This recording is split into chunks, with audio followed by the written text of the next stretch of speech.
मित्रों वेलकम राधे राधे। मैं doctor Manish for Dr. Sassangi's blog. So we have come down from Vrindavan in the morning to start Barsana परिक्रमा और मैं इसके हर एक पॉइंट को एक अच्छे ढंग से वहाँ पे लोकल जानकारी लेने के बाद और जानकारी रियल सोर्सेज से कलेक्ट करने के बाद आपको बताऊंगा, जिसको आप उस भाव के साथ सुने और जाने से पहले इनको सुन के समझ के और भी ज़्यादा पढ़ के आप जाएंगे तो आपकी तन्मयता बनी। सांकरी खोर, सांकरी गली एक ऐसी गली है जिसमें एक एक गोपी ही निकल सकती है और उस समय उनसे श्याम सुंदर दान लेते हैं। सांकरी खोर पर सामूहिक दान होता है। श्याम सुंदर के साथ ग्वाल बाल भी आते हैं।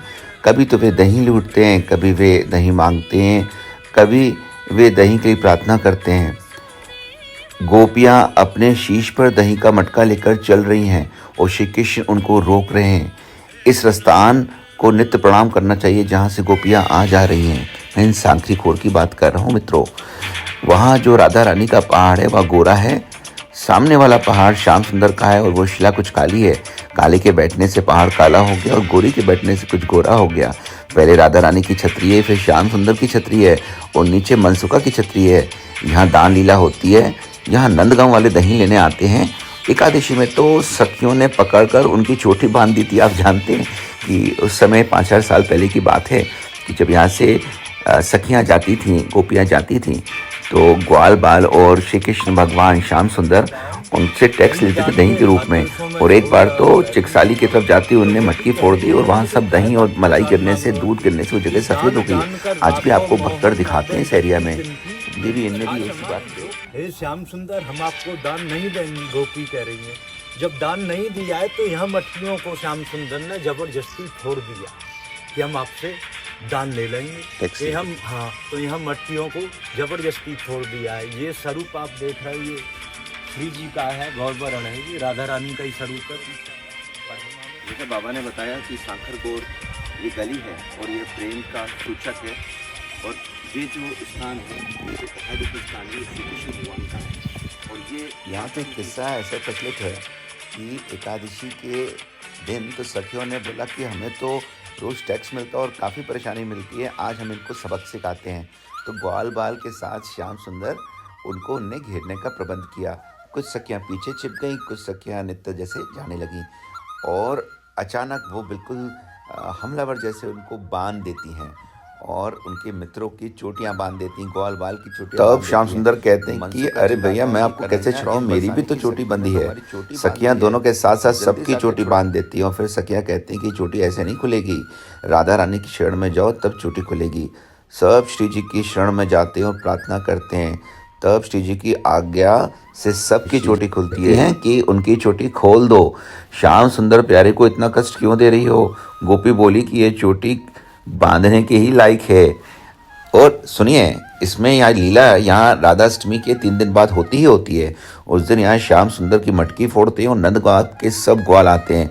श्री जी की सखियाँ और मटकी लेकर चलती हैं और श्याम सुंदर कहते हैं कि तुम दही लेकर कहाँ जा रही हो? वो तो सखियाँ कहती हैं कि ये दही क्या आपका है, नंद बाबा का है? दही तो हमारा है।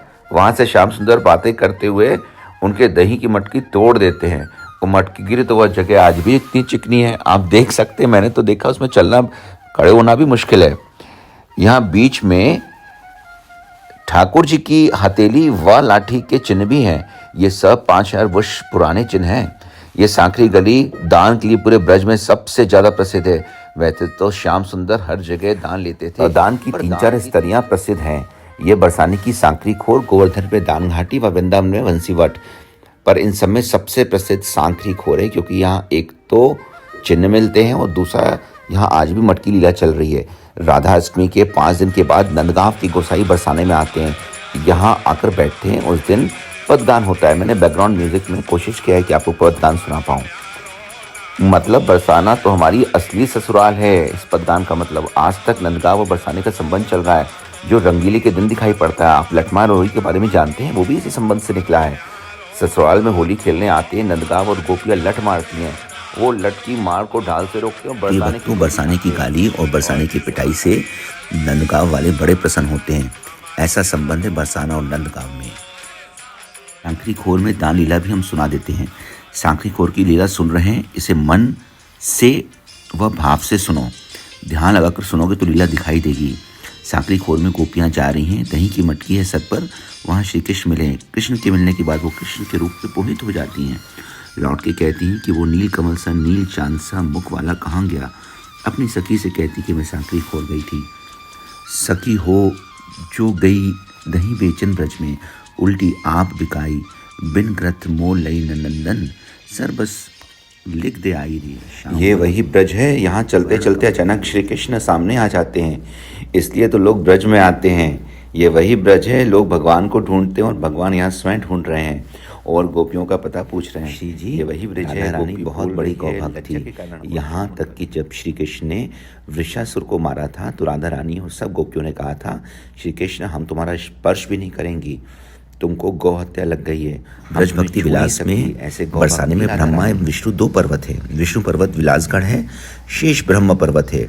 दोनों के मध्य सांकरी दान के लिए चोटी बंधन लीला भी हुई थी, जिसमें सखियों ने नटखट कृष्ण और मधुमंगल आदि की अलग अलग चोटी बांधी थी। पीछे जी श्री जी की कृपा वश से उसे छुड़ाया था। यह लीला इस कली में प्रतिवर्ष भाद्र शुक्ल एकादशी को होती है तथा दधिदान लीला त्रयोदशी में होती है। सो राधे राधे मित्रों।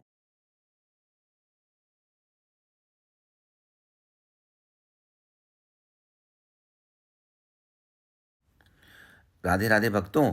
और बरसाना परिक्रमा हमने डेब्यू परिक्रमा 1 मार्च को लगाई थी, जो कि फ्यू डेज बैक ओनली है।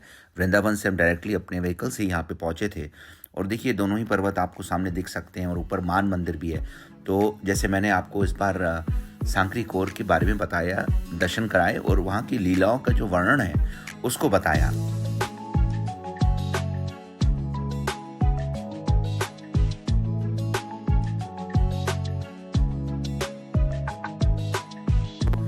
सो फ्रेंड्स, अगर आप पहली बार इस चैनल पे आएँ तो इसको लाइक करें, शेयर करें और सब्सक्राइब जरूर करें और comment what best we can do for you. और हर एक पॉइंट्स को हमने कवर अप किया है, क्योंकि बरसाना परिक्रमा में इतने मंदिर और इतनी स्थितियाँ थी कि मैंने बहुत अच्छे ढंग से पढ़ाई नहीं की थी। इसके बाद मैंने इसको समझा, पढ़ा और आपको बताया, जिससे भी अगली बार आप जाएं तो आपको पता रहे और आपके अंदर वो छवि बनी रहे, वहाँ जाकर ये भाव आ सकते हैं। Coming to Vrindavan is not only fun, frolic and greater spirituality, but also your family will enjoy.